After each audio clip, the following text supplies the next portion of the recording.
They say storms destroy everything in their path. What they don't tell you is sometimes they save you from something worse.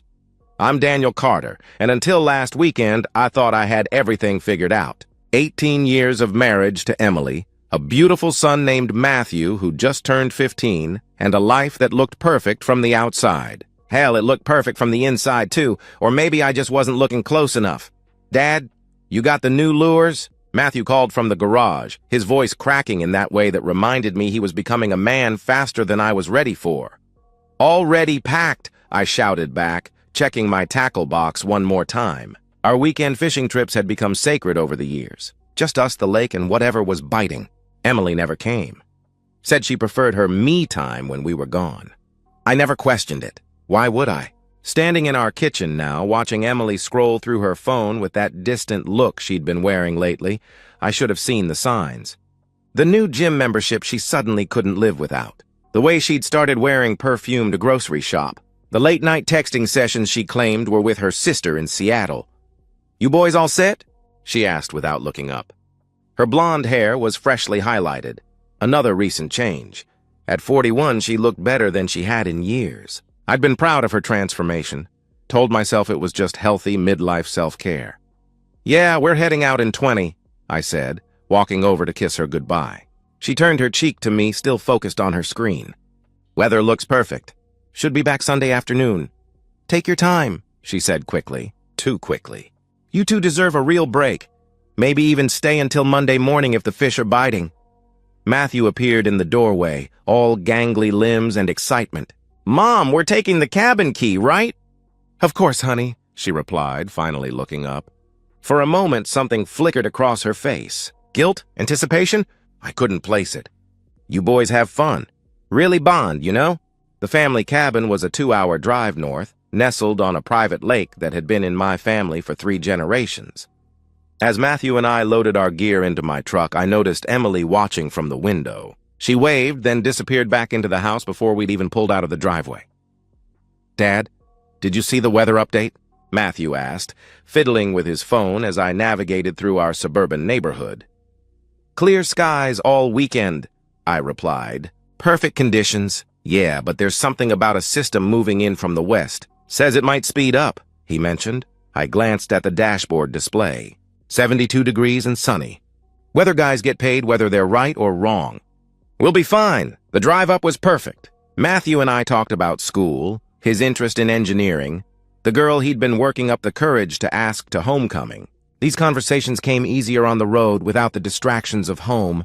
"You and Mom okay?" he asked suddenly about an hour into the drive. The question caught me off guard. "Of course, why?" He shrugged. "She just seems different lately. Distracted, I guess." "Your mom's going through some changes," I said, believing my own explanation. "It's normal at her age. Women need to rediscover themselves sometimes." "I guess," he said, but something in his tone suggested he wasn't convinced. We reached the cabin just after noon on Friday.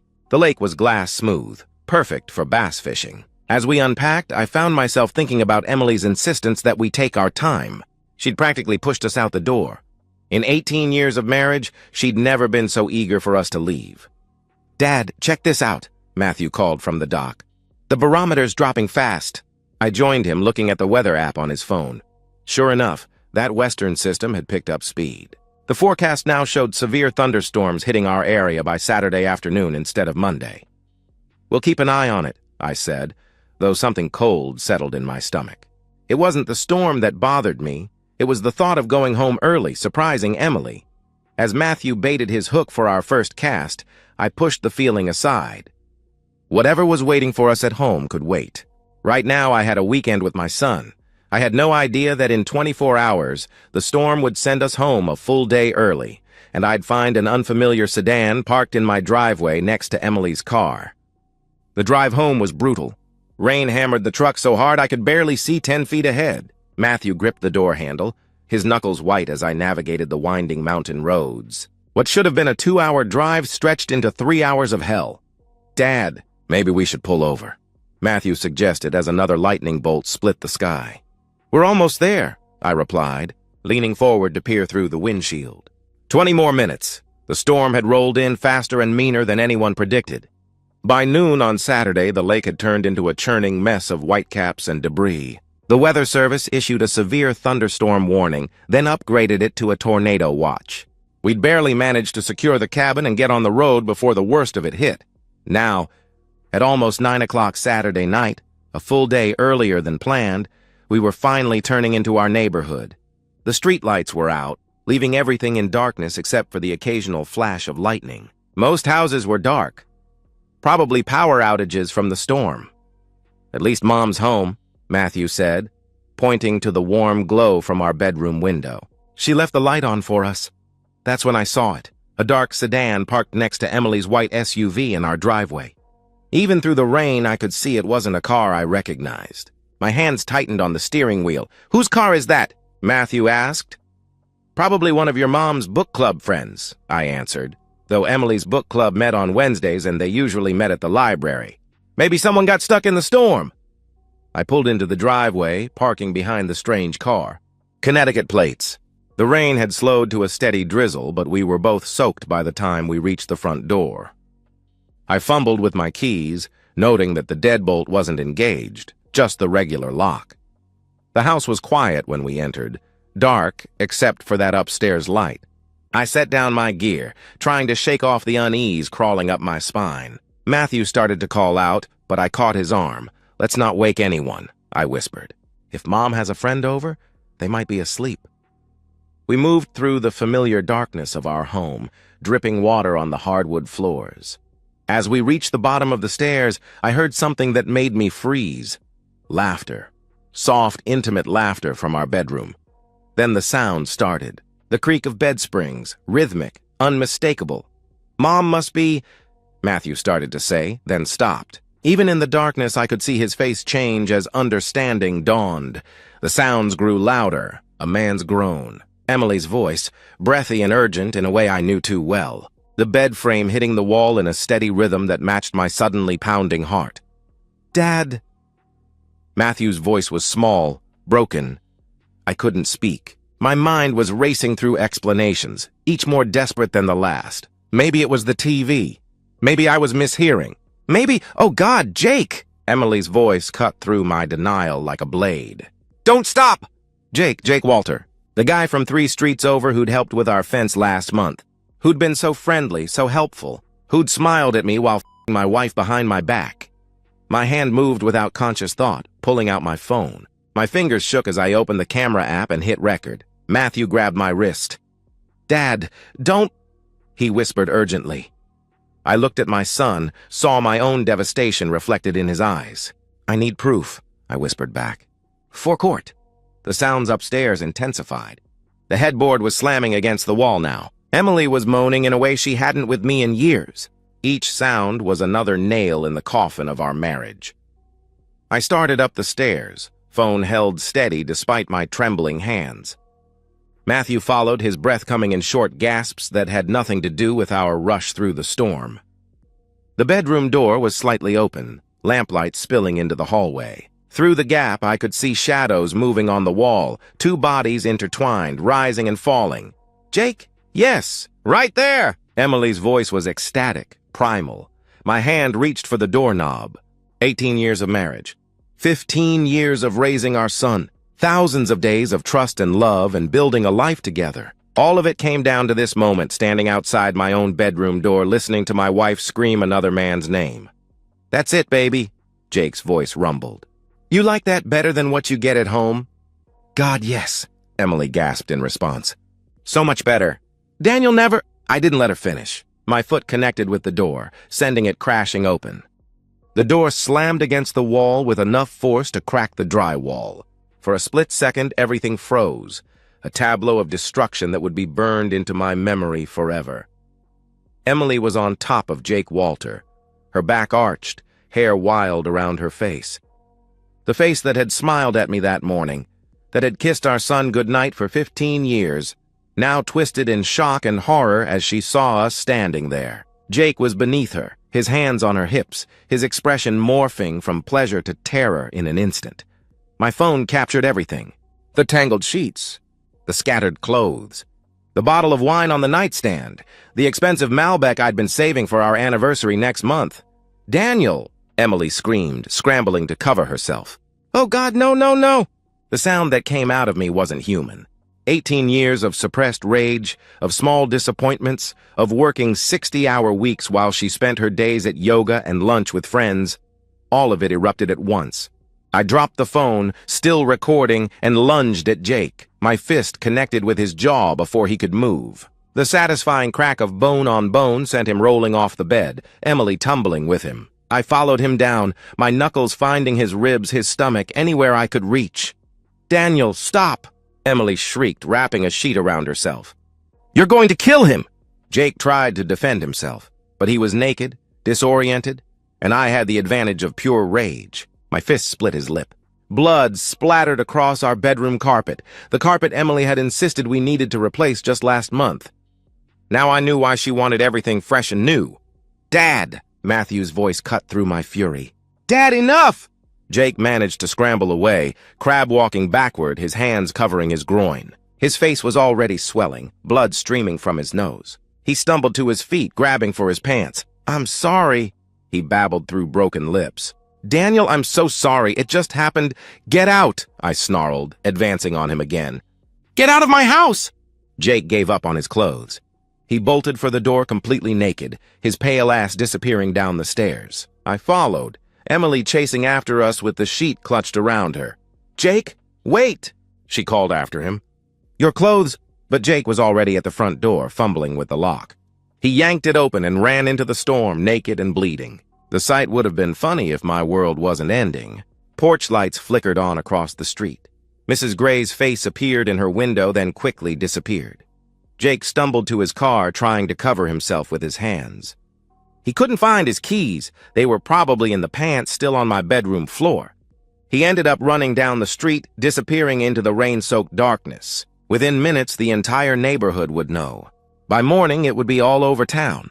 I turned back to find Emily collapsed on the stairs, sobbing into her hands. The sheet had slipped, revealing the body I'd once worshipped, now contaminated by another man's touch. "How long?" My voice was deadly calm. She looked up, mascara streaming down her face. "Daniel, please let me explain," she begged. "How long?" I repeated. 4 months, she whispered in response. 4 months. While I was working late to pay for her lifestyle. While I was taking Matthew to his games. While I was sleeping next to her, believing we had a good marriage. "Mom?" Matthew's voice broke. He was standing at the top of the stairs, looking down at her with such devastation it made my chest ache. "How could you?" Emily reached for him desperately. "Baby, please, you have to understand," she pleaded. "Don't!" Matthew stepped back sharply. "Don't talk to me.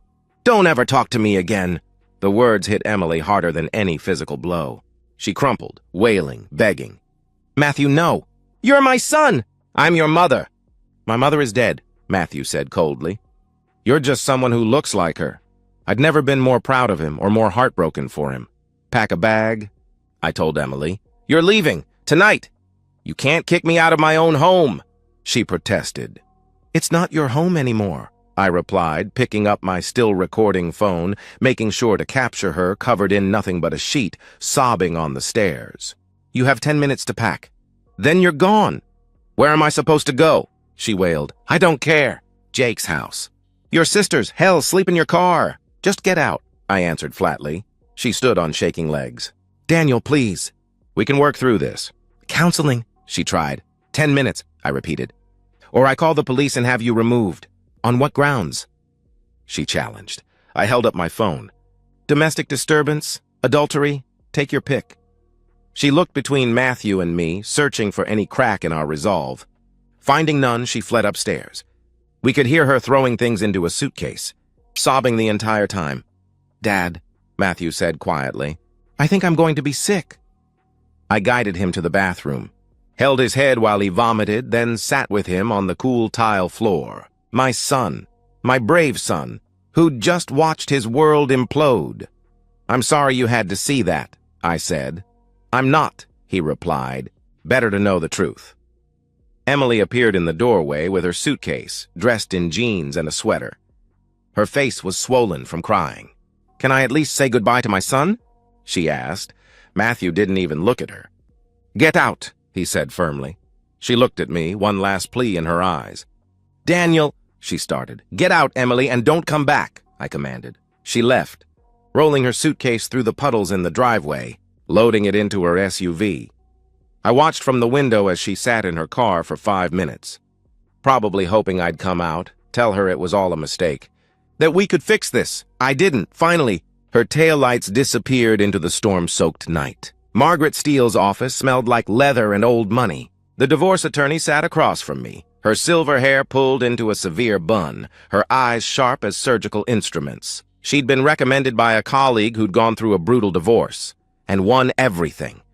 "The video is damning," she said, watching my phone footage for the 3rd time. "But I want more. Adultery is one thing, but we need to establish a pattern of deception." It was Monday morning, less than 48 hours since I'd kicked Emily out.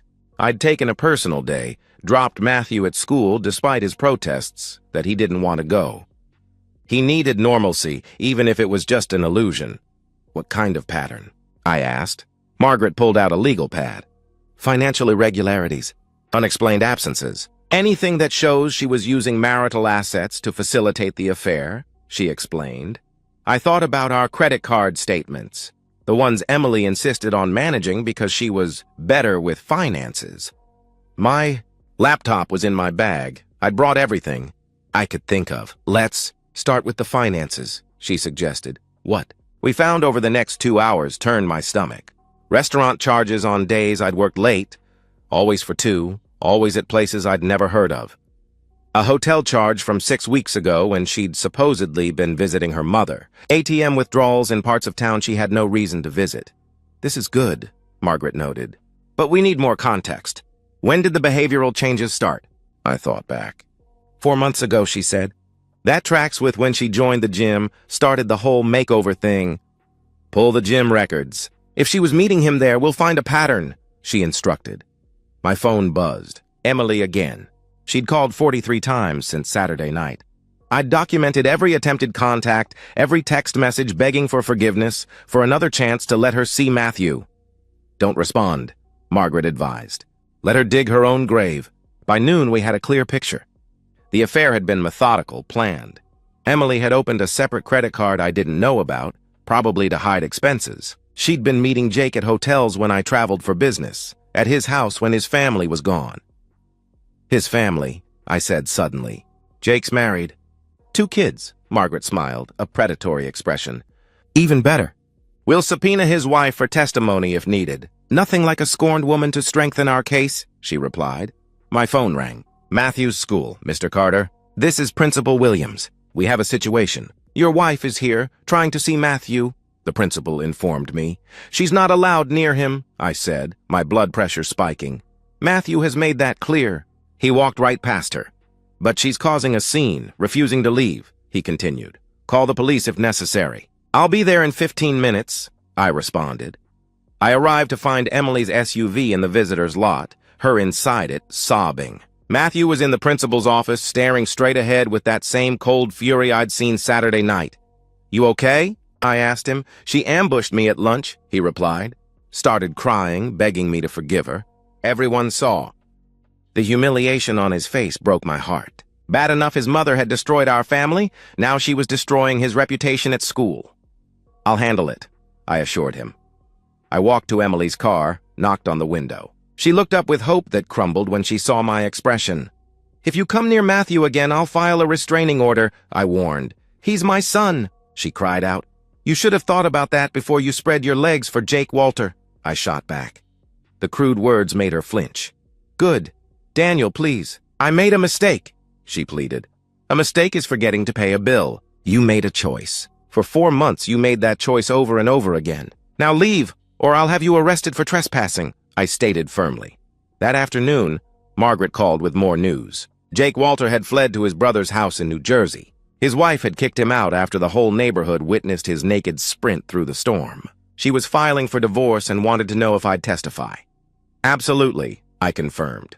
Tuesday through Thursday were a blur of legal preparations. I transferred our joint accounts, secured the mortgage in my name, documented every asset. Emily's texts grew increasingly desperate. "Please, Daniel, I love you." "It meant nothing. I was lonely. Think of Matthew. You're destroying our family. That last one almost made me laugh. I was destroying our family? Friday morning, Emily showed up with a lawyer, a cheap suit from a strip mall practice. My client wants to discuss reconciliation, he announced. Not happening. Margaret replied immediately. Then we need to discuss asset division and custody, he countered. What assets? Margaret smiled. Mrs. Carter hasn't worked in 12 years. Everything is in Mr. Carter's name. As for custody, she pulled out a folder. We have sworn statements from Matthew refusing any contact with his mother, video evidence of adultery, proof of financial deception, and documentation of harassment at his school. Emily's lawyer reviewed the documents, his face growing paler with each page. Furthermore, Margaret continued, we're prepared to pursue alienation of affection charges against Mr. Walter, which would involve your client in extensive litigation. This is vindictive, Emily burst out. Daniel, you're being cruel! Cruel? I stood up. Cruel was f***ing another man in our bed. Cruel was lying to my face for 4 months. Cruel was traumatizing our son. This is justice, I responded. The courtroom was smaller than I'd expected. Clinical, almost, with its fluorescent lights and worn wooden benches. Emily sat across the aisle with her bargain lawyer, wearing a conservative dress I'd never seen before, probably bought specifically to look like a grieving, innocent wife. Judge Patricia Brennan presided, a woman in her 60s with eyes that had seen every variation of marital destruction. She reviewed the documents while Emily fidgeted, occasionally dabbing at her eyes with a tissue. Mr. Carter, Judge Brennan began, would you please present your evidence? Margaret stood. Your Honor, we'd like to submit video evidence of the adultery in question, she stated. The bailiff set up a laptop, and soon my bedroom, our bedroom, was displayed on the screen. Emily's lawyer tried to object, claiming invasion of privacy, but Judge Brennan overruled him. This was recorded in Mr. Carter's own home. Continue, the judge ruled. The video played. Emily's moans filled the courtroom. Several people in the gallery shifted uncomfortably. Emily buried her face in her hands as her voice echoed off the walls. So much better. Daniel never... That's sufficient, Judge Brennan said. Her expression had hardened. Margaret presented the financial records next. The secret credit card, the hotel charges, the restaurant receipts. Each piece of evidence was another brick in the wall I was building around my future. A future without Emily. We also have a sworn affidavit from Matthew Carter, Margaret announced. The minor child? Judge Brennan looked up. How old? 15, Your Honor. He insisted on providing a statement, Margaret replied. The judge read Matthew's words aloud. My mother's actions have destroyed my ability to trust or respect her. She brought another man into our home, into the bed she shared with my father. I witnessed the immediate aftermath of her betrayal. I do not wish to have any contact with her now or in the future. I request that my father receive full custody without any mandated visitation with my mother. Emily sobbed audibly. Her lawyer stood. Your Honor, my client admits to making a terrible mistake, but she's still this boy's mother. To completely cut her off from her child, he argued. Counselor, Judge Brennan interrupted, was your client thinking about her child when she committed adultery in the family home? People make mistakes, Your Honor. My client was suffering from emotional neglect. Mr. Carter worked long hours, leaving her alone. He continued. I couldn't stay quiet. I worked to support the family she was destroying. I interjected. Mr. Carter, please, the judge warned. You'll have your chance to speak, Emily's lawyer continued. She was lonely, depressed. Mr. Carter was emotionally absent. Objection, Margaret said. There's no evidence of emotional neglect. Mr. Carter was providing for his family. Sustained, the judge ruled. Emily stood suddenly. May I speak, Your Honor? She requested. Judge Brennan nodded. Emily's voice shook as she spoke. I know what I did was wrong, but Daniel was never there. He worked constantly. He took Matthew fishing, but never took me anywhere. I was invisible in my own marriage. So you made yourself visible to Mr. Walter? Judge Brennan asked dryly. I was dying inside. Emily turned to me. When was the last time you told me I was beautiful? When was the last time we went on a date? When was the last time you contributed anything besides complaints? I shot back. Mr. Carter, the judge warned, No, Your Honor, I need to say this, I insisted, standing up. I worked 60-hour weeks so she could stay home. I paid for her gym membership, her spa days, her girls' trips.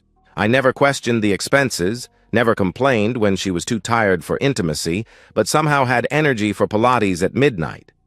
I trusted her. And while I was working to give her the life she wanted, she was giving herself to another man. You gave me things, not love, Emily cried out. I gave you loyalty, I said quietly. That should have been enough. Judge Brennan had heard enough. Mrs. Carter, by your own admission, this affair lasted 4 months. That's not a mistake. It's a pattern of deception. You exposed your minor child to trauma that will require years of therapy. You used marital assets to facilitate your affair. And even now, you're attempting to blame your husband for your own choices, she stated firmly. She turned to the financial documents. I'm awarding Mr. Carter full physical and legal custody of the minor child. Mrs. Carter will have supervised visitation rights if and only if the child agrees to such visits. No. Emily gasped. Furthermore, the judge continued, given the length of the marriage and Mrs. Carter's lack of employment history, I'm ordering minimal spousal support of $800 per month for 2 years, giving Mrs. Carter time to become self-sufficient. Emily's lawyer started to object, but Judge Brennan cut him off. The marital home and all assets acquired during the marriage will remain with Mr. Carter. As evidence shows, Mrs. Carter used marital funds inappropriately. Mrs. Carter will receive her personal belongings and her vehicle, she concluded. Your Honor, this is unconscionable, Emily's lawyer protested. Counselor, your client is lucky she's not facing criminal charges for misuse of marital assets. I suggest you advise her to accept this judgment, the judge responded sharply. Emily stood up, shaking. You can't take my son away from me, she screamed. Mrs. Carter, you took yourself away from your son the moment you chose your affair over your family, Judge Brennan replied. I'll fight this, Emily screamed at me. I'll get him back. You can't keep him from me forever. Judge Brennan slammed her gavel. Mrs. Carter, one more outburst and I'll hold you in contempt. The judgment stands, she declared. As the bailiff escorted Emily out, still sobbing and threatening, I felt nothing but emptiness. No triumph, no satisfaction. Just the hollow echo of 18 years collapsing into legal documents. Margaret touched my shoulder. It's over, she said softly, but we both knew it wasn't. Not really. The legal battle was won, but the war for healing had just begun. 6 months? That's how long it's been since the storm brought me home early. Since my world exploded and reformed into something I barely recognize but somehow prefer. I stand in my kitchen, truly mine now, scrambling eggs while Matthew reviews his calculus homework at the breakfast bar. The morning sun streams through windows that Emily always kept covered with those heavy curtains she insisted we needed. Dad, I think I aced the physics test, Matthew says, not looking up from his work. Of course you did. You're brilliant, I respond with pride.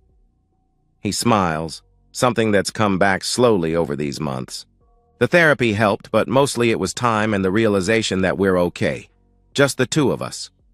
Sarah asked me to winter formal, he mentions casually. The girl from your engineering class? I ask. Yeah, he confirms with a grin. Turns out she likes guys who understand quantum mechanics. I laugh, genuinely laugh. It feels good. The house is different now. Cleaner somehow. Not just physically, but spiritually. The toxicity that had been seeping into our walls for God knows how long has been exorcised. We repainted the bedroom, Matthew helped, and bought new furniture. The old bed went to the dump the same day Emily left. My phone buzzes. It's Tom Walter, Jake's brother. Jake's wife is taking him for everything. Thought you'd want to know, his text reads. I don't respond. I stopped caring about Jake the moment he ran naked from my house. His destruction was his own doing. Through the kitchen window, I can see the fence he helped repair. I should probably hire someone to redo it, but it serves as a reminder. Trust is earned, not given. Any word from... Matthew doesn't finish the question. No, I answer simply. It's not entirely true. Emily sends letters to my lawyer, begging for contact with Matthew. She's living in a studio apartment downtown, working at a diner off Route 9. Jenny Gray told me she saw her last week, said she looked rough, aged 10 years and 6 months. The drinking isn't helping, apparently. Matthew hasn't read any of her letters. They go straight into a file in case we ever need them for legal purposes. He made his choice that night, and I respect it. When he's ready, if he's ever ready, that door can open. But not before. Dad, Matthew says suddenly, that storm was the best thing that ever happened to us. I stop cooking, turn to look at my son. He's right, of course. Without that storm, I might have spent years more in ignorant marriage to a woman who didn't love me, who possibly never had. Matthew would have grown up watching a relationship built on lies, thinking that was normal. You know what? You're absolutely right. I agree. We eat breakfast together, talking about his college applications, his plans for MIT or Caltech. He wants to build things, he says. Strong things. Things that don't break when storms hit. As I drop him at school, I watch him walk toward the building with confidence. His shoulders are broader now, his stride more certain. The broken boy from 6 months ago has become a young man who knows his worth. I drive to work thinking about justice, about revenge, about the price of betrayal. Emily lost everything. Her home, her son's love, her comfortable life, her reputation. She got exactly what she deserved. But this isn't about revenge anymore. It's about the after. The storm that destroyed my marriage revealed the rot beneath the surface. It forced us to rebuild on solid ground. Matthew and I are closer than ever. I'm dating again. Carefully, slowly, with a woman who understands that trust is earned in small moments, not grand gestures. Sometimes, late at night, I wonder if Emily thinks about that storm too. If she realizes that her eagerness to get us out of the house that weekend was what led to her downfall. The irony isn't lost on me. She pushed us toward the very thing that would destroy her. Justice, I've learned, sometimes comes wrapped in a thunderstorm. And sometimes, just sometimes, the things that seem like disasters are actually blessings, clearing away the debris so something better can be built. The forecast today calls for clear skies. I believe it. And so, we've reached the end of today's story. Was it what you expected, or did it take a twist you didn't see coming? I'm curious to hear your thoughts. Share them in the comments below, and let's get a conversation going. If this story kept you hooked, make sure to hit that like button. And if you're new here or just haven't subscribed yet, now's the perfect time to join our community. I bring you fresh, captivating stories every day, so click that subscribe button and turn on notifications so you never miss out. Thanks for watching, and I'll see you in the next one.